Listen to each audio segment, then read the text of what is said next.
Bueno, acá estamos con un hincha de Boca más. Buenos días, Axel Kicillof. Axel. Hola, hola. Me dijeron que sos de Boca. Me dijeron que sos de Boca, Axel. Exactamente, exactamente. ¿Todo bien? Sí, bueno. Empezó el lunes, un día nuevo. Está bien. ¿Cómo se nota que fuiste funcionario vos? Todo optimismo, todo para adelante. Axel, segundo semestre vamos a ganar muchos partidos. Ayer mostramos, yo estuve recorriendo algunas villas, mostramos a la gente diciendo directamente que no tienen para comer. Y ahora estaba leyendo una nota de ámbito financiero donde dice que las consultoras ya están dando que en mayo la inflación va a seguir en torno al 2%. Es decir, cuando ustedes se fueron, la inflación de los últimos meses, del último semestre, como se dice ahora, era del 1,5% por mes. El año pasado fue 40 y ahora se maneja en el 2 por mes. ¿Por qué no baja la inflación con semejante ajuste, con semejante baja de consumo? Yo creo que hay un par de elementos que hablan de lo que siempre dijimos, que es que cuando te gobierna el neoliberalismo, la única receta que tienen para bajar la inflación es enfriar la economía, generar más pobreza, más recesión, y en ese camino vienen, porque vos fíjate, ¿cómo piensa el gobierno? ¿Cuál es el plan antiinflacionario del gobierno? El mismo que siempre planteó el Fondo Monetario Internacional, de planchar el dólar, bajar los salarios, abrir las importaciones. Y obviamente una tasa de interés alta, que todo eso contribuye a generar un estancamiento de la economía, y el estancamiento obviamente debería enfriar los precios. Ahora bien, lo que está pasando en Argentina es que inicia el gobierno de Macri con una enorme devaluación, y además tiene otra tarea que lleva adelante, que es el tarifazo, o sea, la recomposición de rentabilidades extraordinarias, para simplificar la dolarización de las tarifas, con un tipo de cambio que se evalúa. Es decir, hay dos factores que impulsan los precios desde el inicio del periodo, que tienen que ver precisamente con el aumento de costos muy grande y por la devaluación y el tarifazo. Y a partir de ese momento también hay una cosa que ocurre, que es que viene a revertir todo el trabajo que se había hecho en los 12 años anteriores, es que se le da absoluta libertad de fijación de precios a los sectores concentrados, tanto sea de insumos como todo lo que es la cadena comercial. Entonces vos tenés que estar generando una recesión, pero al mismo tiempo siguen propagándose los impulsos de costo iniciales, con una total falta de intervención del Estado en los mercados para impedir que la recesión se resuelva a través de una concentración más fuerte de los ingresos, y sobre todo de los sectores comerciales y productivos. Entonces, cuando vos tenés recesión con concentración, lo que consiguen los sectores concentrados es que en lugar de que bajen los precios se mantengan, porque sustituyen el volumen que pierden de ventas con mayores precios. Así que tenemos la paradoja de que han logrado el objetivo de enfriar la economía y de enfriarla a frío polar, porque el año pasado caímos 2 puntos y pico. Este año sigue la recesión en marcha, pero al mismo tiempo una enorme concentración de la cadena de valor, lo cual les permite fijar precios más altos y agudizar la recesión en lugar de resolverla a través de la caída de los precios. Y también están diciendo que ya salimos de la recesión. ¿Cómo lo ves vos? Mira, vos recorrías el otro día, yo vi Gran Rosario, yo estuve por el conurbano, estuve recorriendo plantas, también anduve en San Juan, y hace poco tiempo en Río Negro. Las economías regionales están quebradas. Se habían prometido el oro y el moro. Incluso, si vos te acordás, Roberto, para justificar la devaluación y el levantamiento de las retenciones, usaron a las economías regionales y a los pequeños productores. Ellos decían que era un plan para los pequeños productores del interior del país, el hecho de devaluar y bajar las retenciones. Sí. Devaluaron, bajaron las retenciones, le va pésimamente mal, porque hay cada vez más concentración, como te decía antes, es decir, el productor recibe poco y el consumidor paga mucho, y al mismo tiempo abrieron las importaciones. En San Juan tenemos vino chileno en los supermercados, con una crisis importante de la uva. Lo mismo ha pasado con peras y manzanas, con Río Negro, es decir, que han aplicado una política que a las economías regionales no les sirve. La industria está como vemos, porque si el salario cae, el mercado interno se debilita, así que es imposible sin subir los salarios y sin mejorar las condiciones de rentabilidad federales, que mejore el empleo y que mejore la economía en lo que hace a lo productivo. Da la impresión de que hay cierta confusión en el equipo económico, que no saben bien para dónde salir. Yo creo que han adoptado el manual neoliberal, y el manual neoliberal en la Argentina, porque yo creo que algunos hasta honestamente creen que eso puede funcionar. Pero hay dos factores. El primero es que beneficia a determinados sectores, a determinados intereses que hoy forman parte del gobierno, que no tienen ninguna sensibilidad ni ningún tipo de registro de la catástrofe social que van generando.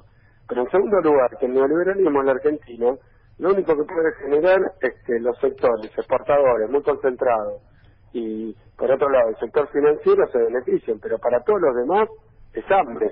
La verdad es que es así. Yo no entiendo a qué mecanismo puede estar apostando el gobierno para reactivar la producción. Si ahora, cuando a principios de año podrían haber permitido, incluso por fines electorales, ajenos a sus intereses, por oportunismo, por marketing político, podrían haber apostado a una pequeña, aunque sea, recomposición de jubilaciones, salarios, ingresos, becas, presupuesto, han ajustado todavía más y han luchado a capa y espada para que ningún trabajador tenga ni un 0,1% de aumento en su salario real en toda la Argentina. O sea que el consumo no va a subir, la producción es imposible que mejore para el mercado interno. Solamente la ventaja que tiene en estadística es que el año pasado fue ese 40% de inflación, casi 3% de calidad del producto, y ahora estamos comparando contra ese desastre que hicieron el año pasado. Axel. Algunas estadísticas se alivianan, porque Macri contra Macri, bueno, Macri ya no puede seguir haciendo tanta caída en todas las variables. Axel, saluda a Darío Gaño. Vos como ministro viajaste a China, había críticas, había algunos que decían que bueno, que obviamente hay que apostar a esa relación, y ahora Macri está allá. ¿Qué te parece que le están pidiendo al presidente? ¿Qué te pedían a vos? ¿Y para dónde te parece que puede ir esa relación? Mira, primero con respecto a la relación de China, me acordaba hoy justamente del swap con China.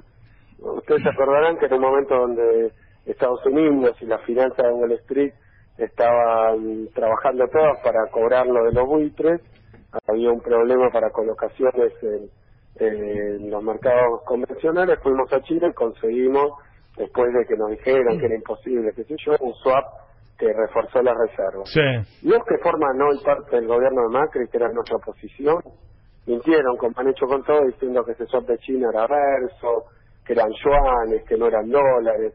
Y la verdad que desde que llegaron al gobierno los primeros meses, lo único que tenían de acceso al financiamiento era convertir en dólares el swap de China, que se lo fumaron, como se han fumado todos los recursos que obtienen por endeudamiento. Pero de todas maneras, la primera mentira era que lo de Chile era todo mentira, ¿no? La segunda era que cuando fuimos se firmaron acuerdos secretos, y yo veía el otro día, creo que salió en un cronista, decía algo así, las 16 obras que Macri va a conseguir en China. Y las relojeaba así de costado, y lo que veía era que todo lo que estaba por conseguir Macri en China es lo que se negoció durante nuestro gobierno. Los chinos tienen un interés muy claro en afianzar las relaciones con nuestra región, más todavía, lo tenían antes, más todavía ahora con Trump, que amenaza con generarles barreras comerciales y poner en tensión la relación Estados Unidos-China, con lo cual China tiene en América Latina un mercado importante y además un suministro de materias primas que necesita para seguir avanzando en su desarrollo, de forma tal que la complementariedad con China es clarísima, mientras los problemas de competencia con la economía norteamericana también son manifiestos, es decir, Argentina tiene muy pocas cosas que venderle a Estados Unidos porque somos economías bastante parecidas en la base agropecuaria, o sea que con China tenemos una complementariedad obvia y evidente. Axel. ¿Qué pasó? El gobierno de Macri va a tener que reformular un poco, aunque estamos acostumbrados a que todas las mentiras que dijo no que las rectifican ni nada, sino que después hacen todo lo contrario, esto y todo lo contrario. Axel, buen día, te saluda Pedro Brigger. Ya que hablas de China, ¿Hay una diferencia sustancial entre la actitud que tenía el gobierno anterior y esta actitud respecto de China, o es directamente una continuidad de lo que ustedes estaban haciendo? No, yo creo que las relaciones exteriores del gobierno de Macri son una especie de comedia de enredos, ¿no? Yo recuerdo muy bien, porque además lo discutí con algunos hoy funcionarios, que ellos querían entrar a la Alianza Pacífico y más o menos decían que iban a salvar la Argentina firmando el Tratado de Libre Comercio, digamos, el ALCA reciclado con Estados Unidos. Y eso era toda su política exterior, alineación comercial, económica, financiera y política con los Estados Unidos.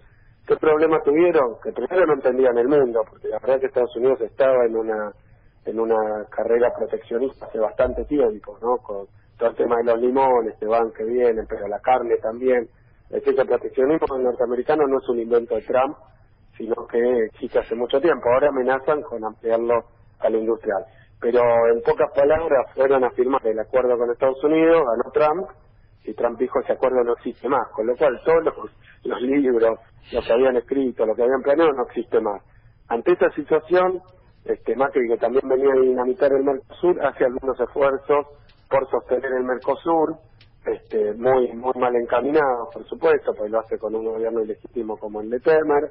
Después, y finalmente termina recayendo en China, porque el mundo está cambiando y Macri no entiende para dónde va el mundo. O sea que ahora, por suerte, afortunadamente, se va a China, y había un trabajo muy sólido, muy firme, muy serio, que había hecho nuestra Cancillería, que habíamos hecho de diferentes ministerios, con China, de forma tal que cuando llega ahí hay una lista de obras que ya habíamos precalificado, que el gobierno chino había evaluado, que ya había financiamiento presente, y ahora me da la impresión de que lo que quiere hacer es hacer pasar como un triunfo de su eficiencia, de su velocidad, de los ceros que lleva, traer algunas firmas de acuerdo con China o de obras que ya se habían discutido fuertemente con los chinos y que estaba en curso.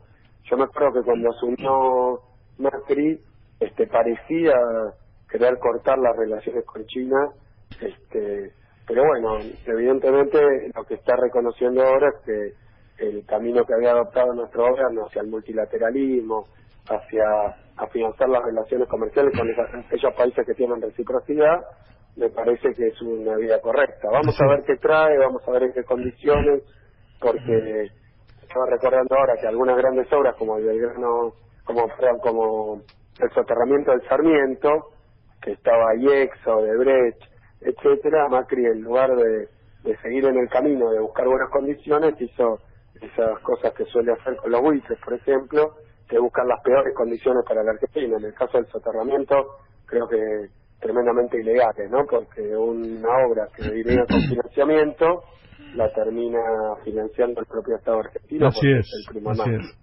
Axel, muchas gracias por esta comunicación con Radio 10.